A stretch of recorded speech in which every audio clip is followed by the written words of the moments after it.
Hi everyone. Net Malayalam പരീക്ഷയിലെ ഒരു സ്ഥിരം ചോദ്യ മേഖലയാണ് ശാസനങ്ങൾ എന്നുള്ളത്. ശാസനങ്ങളെ മുൻനിർത്തിയുള്ള ചോദ്യങ്ങൾ എല്ലാ ചോദ്യപേപ്പറുകളിലും റിപ്പീറ്റ് ആയിട്ട് വരുന്നത് നമ്മൾ കണ്ടിട്ടുണ്ട്. അത്തരത്തിലുള്ള ഒരു ചോദ്യമാണ് ഇന്ന് നമ്മൾ ഡിസ്കസ് ചെയ്യുന്നത്. കലിവർഷം രേഖപ്പെടുത്തിയ ആദ്യ ദക്ഷിണേന്ത്യൻ രേഖ ഏത്?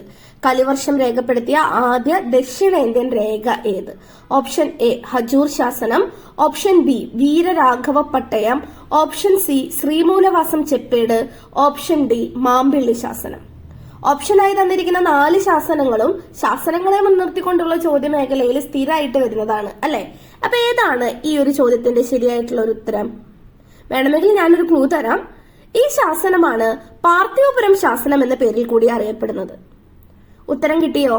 ഓപ്ഷൻ എ ഹജൂർ ശാസനമാണ് കലിവർഷം രേഖപ്പെടുത്തിയ ആദ്യ ദക്ഷിണേന്ത്യൻ രേഖ. ഇത് പാർത്ഥിവപുരം ശാസനം എന്നും അറിയപ്പെടുന്നു. ആയ രാജാവായ കരുണന്തടക്കനാണ് കൊല്ലവർഷം 41 AD 866 ഈ ശാസനം പുറപ്പെടുവിക്കുന്നത്. കാന്തളൂർ ശാലയെ കുറിച്ച് പരാമർശമുള്ള ശാസനം കൂടിയാണ് ഏത് ശാസനം? ഹജൂർ ശാസനം.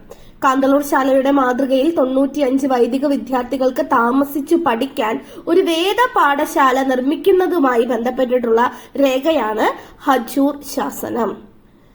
ക്ലിയർ ആണ് എന്ന് വിചാരിക്കുന്നു.